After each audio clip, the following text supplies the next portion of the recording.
Our ferry, many of you may not know, is a municipal ferry. It's not part of the waterfront project. The City of Glen Cove is building that ferry and is going to operate it. It's through an operator that they hired, and well, they're going to operate it through an operator that they hired with them. We, as many of you know, had a ferry operation fail down at the end of Garden's Point. If you go down there today, that old Esplanade that prior administration spent over $3 million on was all overgrown. There were broken lights. And that ferry terminal was torn to shreds. All the plumbing is ripped out, the electrical is ripped out, it's covered with graffiti. And so on that basis, because that operation failed, the expert that Mayor Swazi hired to study the feasibility of this ferry told us we would not break ground unless and until we had someone to operate that ferry. He also told us that its best chance of success was to be surrounded by 860 high-end condominiums in our waterfront development. Well, none of that's occurred yet. We broke ground. We're borrowing money, and we still don't know what the ultimate cost is going to be this year of that project. That's irresponsible. That ferry has no chance of succeeding under the present circumstances. We put out a request for expressions of interest.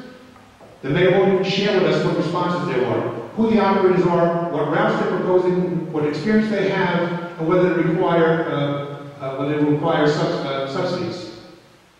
Now, how are we supposed to believe or accept that this money is money well spent? And what's our exit strategy if it's not, if the whole project fails?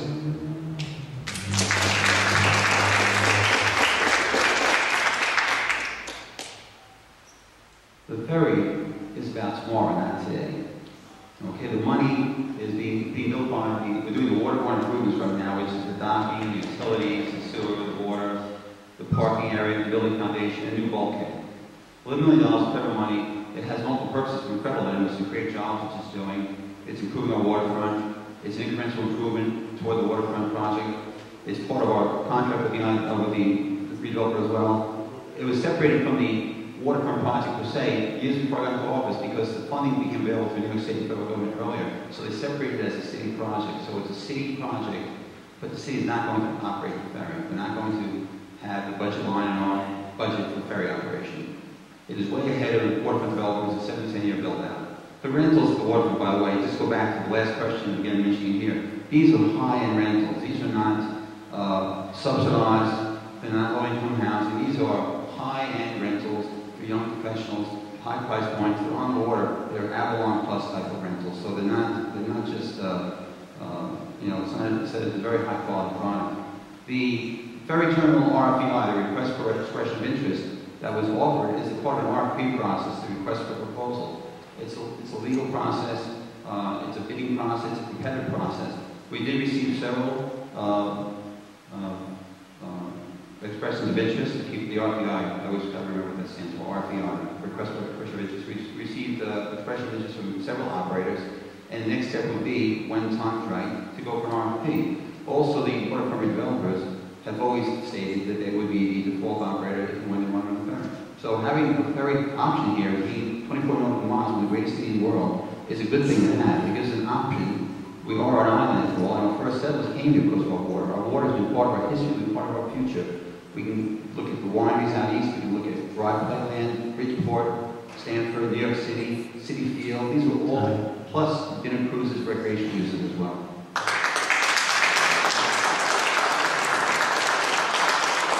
I would love to see a ferry in Glen Cove that had a chance of succeeding.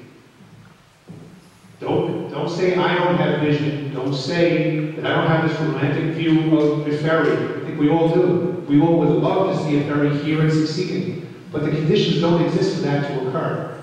And we are undertaking the risk that we were told we would not.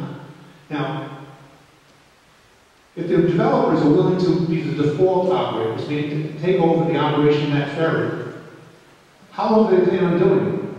And if they really want to operate this ferry, why don't we just sell them that terminal for $16 million and avoid all the risk to us?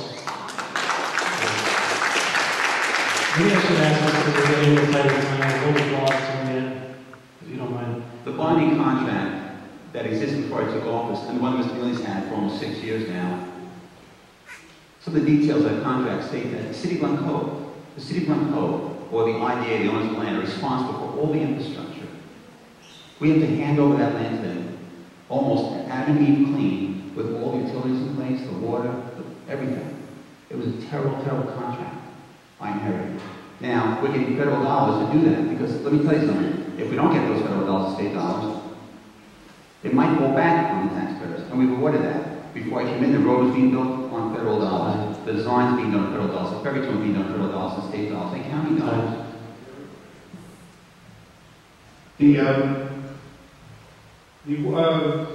I'm sorry, I wasn't here.